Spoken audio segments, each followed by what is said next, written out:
I want to go back, describe the day that I was born. I was trying to be funny, and I said it was a day like all days, but you were there. That's not the history. I'd like to go back, first of all, your mother and I had a tough time having a child in the early days with Mary. We went to doctors and what have you, and they thought we were very tense, so they told us to relax. But then, after Mary was born, your mother had a pregnancy in the tube, which meant that the chances now went down to 50%. She only had one tube. Then Fred was born, which was a kind of a miracle to us. And we thought that was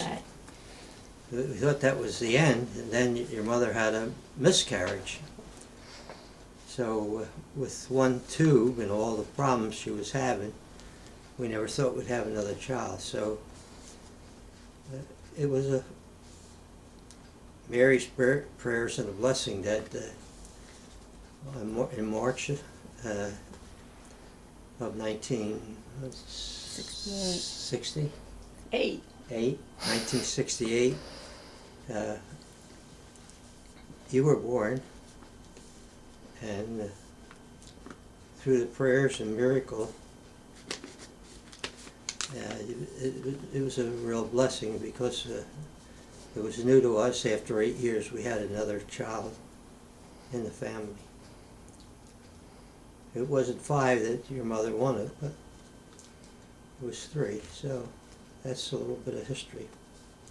So it was a blessed day. Weren't you already in bed? Huh? Weren't you already in bed when Mom had to go to the hospital? Weren't you already in bed and Mom told you had to go to the hospital that night?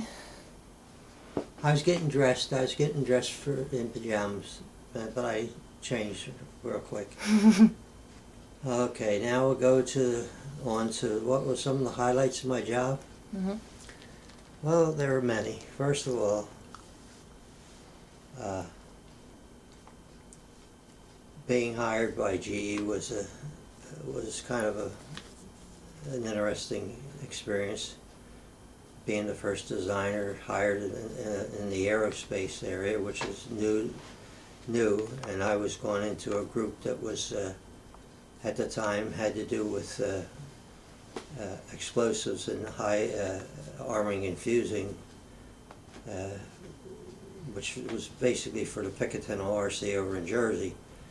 But I was in that group long before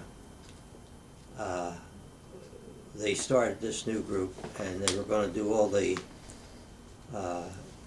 cabling and hookup for Cape Canaveral. Before they built Cape Canaveral, they decided that was the place that were going to launch some of their nose cones for flight to outer space. So we had a lot of trailers and a lot of cable and intermarriage of things to set up for the space flight. And I was selected as one of the group leaders to head up this new group. So that was an interesting idea, and we did most of the cabling. I did most of the cabling between trailers and what have you, and out to the launch pad. After that, Dad, what's cabling? Huh? What's cabling? You put the cables? Cabling is where all the wires go that have different places that they go. Cable has a lot of wires, and they have connectors, and they go from the trailer, from the computers to the launch pad, so that they can tell when they're going to blast off and what all the information was going into the missile and coming back out. Sounds complicated. And recovery of some of the early days was the nose cones, because it had a lot of flight information, which we didn't know much about in outer space. That was the early days. And then, of course, we got more and more information as we did more and more flights. I was in that group for a while, and then it became test group, which did all the testing for all the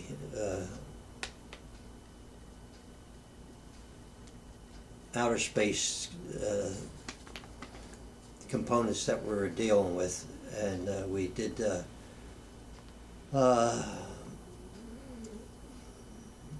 vibration, shock,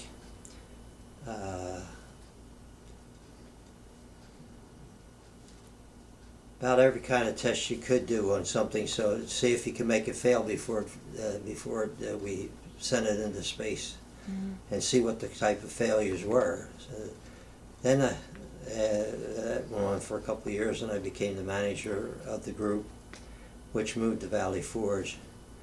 After being in that group for a while, we were kind of phasing out this type of test equipment and what have you, and they were starting a new job, which was having a quality engineer or design engineer, because the general come in and he was unhappy with our performance, and he stood up before the whole company, aerospace company at Valley Forge, and said, standing before you is a customer that is very dissatisfied. I mean, he got everybody's attention. So our response to him was that we're going to put a team, especially on the subcontractors, where we have an engineer, a manufacturing engineer, and a quality engineer that would go out and make sure that everything that came in was letter perfect. One of the managers came to me and asked me to be their quality representative, so I had many subcontracts that I took care of for the various missiles. I guess the biggest job I had was we did a lot of the attitude control for the missile, for the satellites. Attitude control is what controls by computer what we put up in the air and where we put it, where we lock into all the information on the ground. So some of the things were star trackers, earth sensors, sun sensors. Sun sensors had to do with setting the paddles so they collect energy to give the satellite the energy for its life in space. I did a lot of interesting jobs, and MOL, I guess, was the Man Orbital Lab is one of the most interesting, because of a lot of it I did was pretty much on my own. We had a high sophisticated camera that we did on our own lab. It was we call it the Space Lab, and they were a lot of doctors that worked on these various high priority projects. I had a console that I made up that simulated what the mole would look like in outer space. It had a lot of compartments and a lot of up-to-date switches that you could switch with your hands with gloves on, and handles and what have you. And we took this console and we put it underwater so that we could kind of simulate space, so that the astronauts would get down there and practice doing the various functions, turning on switches, turning knobs, watching the screen, and it was very interesting.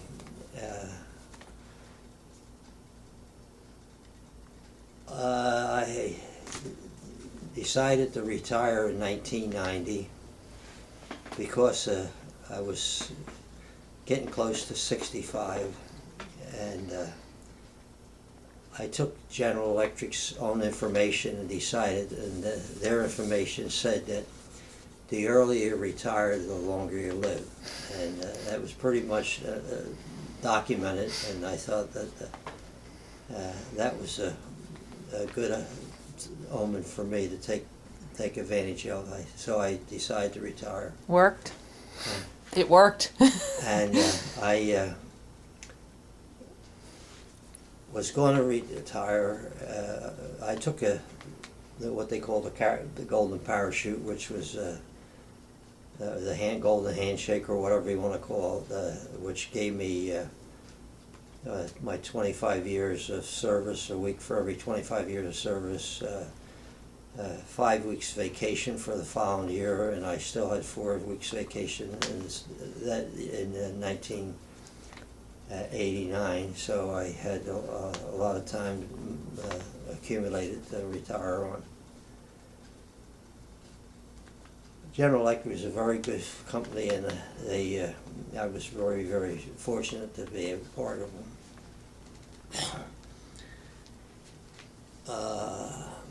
How did I get to coach football and basketball and also baseball? Well, basketball was kind of part of my life the whole time.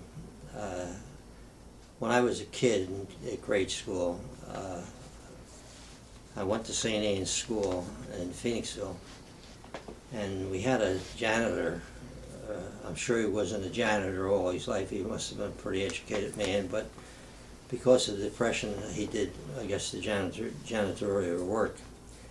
But he come out and selected a number of us kids to play basketball, and he would have us at recess or whatever. He'd ask us to come over, and he was very fond of basketball for some reason. He was a very fine gentleman, and so he took us at hand, and he taught me a lot about basketball: how to dribble, how to pass, how to shoot. And not only me, but the other it was about 8 to 10 of us at any given day. And he formed a league, and it was with not only the Catholics, but some of the other churches and what have you. And kind of now we're only in our teens, but this league was kind of to learn how to play basketball. And so I saved enough money to buy a pair of sneakers, and as I say, it was the thing that we learned a lot. So when I went to high school, I played football, and football was kind of my prime sport. But at Phoenixville, if you played football, you also were on the basketball team almost automatically. Because at that time, it wasn't a game like it is today. It was kind of more defensive and more physical than, not as much finesse. But today's game is physical, but it's supposed to be a non-contact sport, but believe me, it's not. So basketball was kind of inbred into me at an early age. And when I went to the Navy, we had a basketball team, and I was selected to be the player coach. And so again, I got back to being a basketball player, also coaching. So when I came out of the Navy, I joined the VFW in Phoenixville, and they started a basketball team. We had some very good ball players, and again, I was selected to be player coach. So you can understand why I got into coaching. Then I went to Spring Garden Institute, and we started a basketball team there, and I was selected to be the player coach. You say, well, Spring Garden Institute, how did you get in the Philadelphia Basketball League? Well, at the time, all the colleges could not play the JVs, could not play the freshman players. So I went around to all the colleges that I knew and talked to the coaches and asked them if we could play the JV teams or the freshman team. and most of them agreed because they wanted to give him some fairly good experience.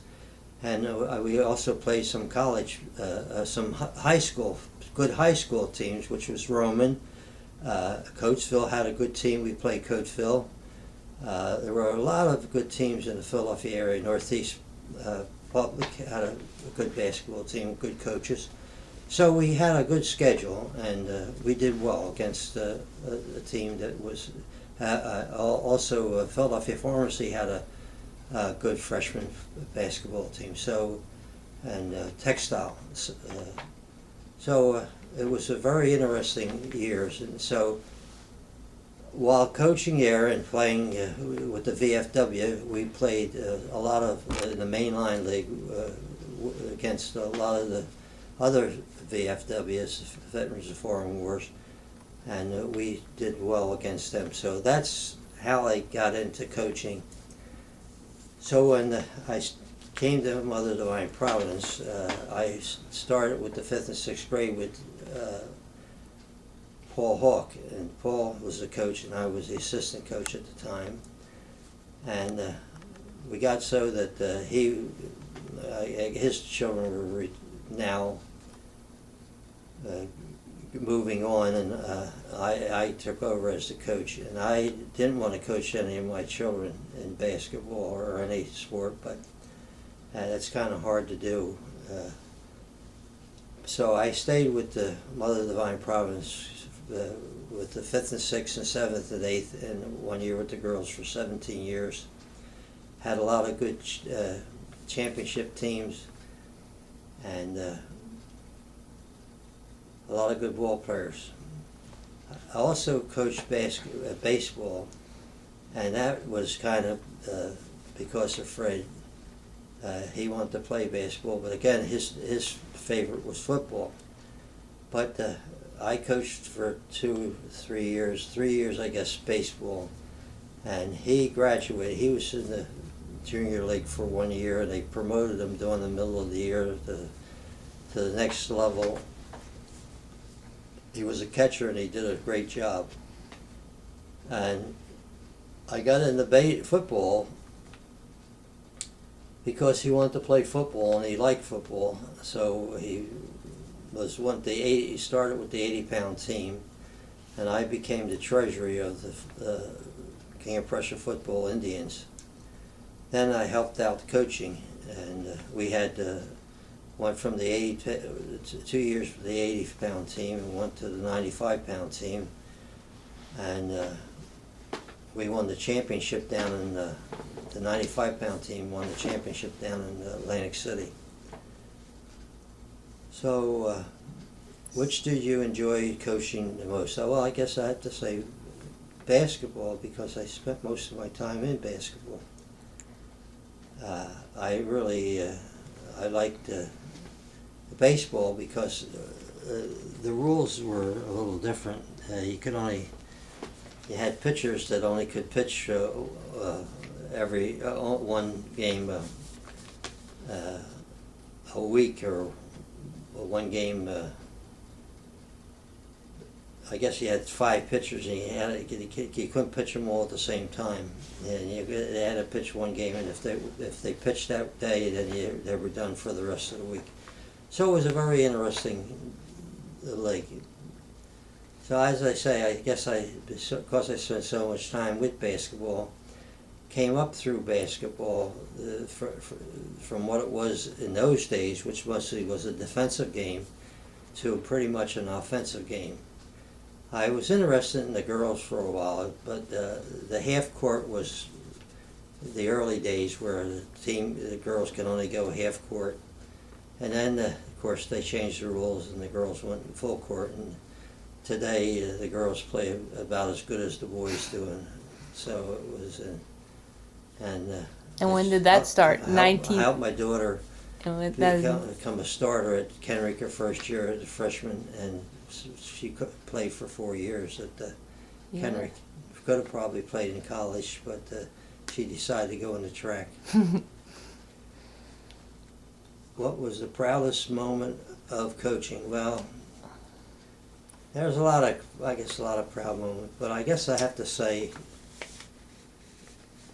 proudest was we won the championship league the same year that the girls won their championship league, in which my daughter was part of the team.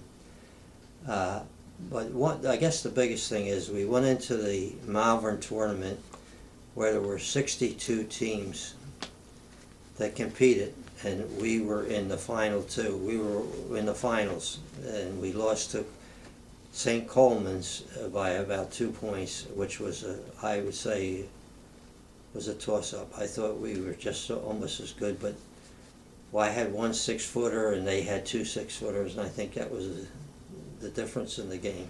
Was that team? Huh? Was that 1982 team? Was that the 1982 team? 1982? 1982 team. Yeah. And also, I played a lot of golf.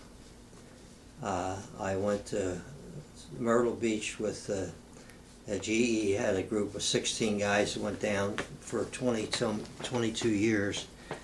And I went down for about 17. Every spring we'd go down to Myrtle Beach and stay for 7 days and play every day. At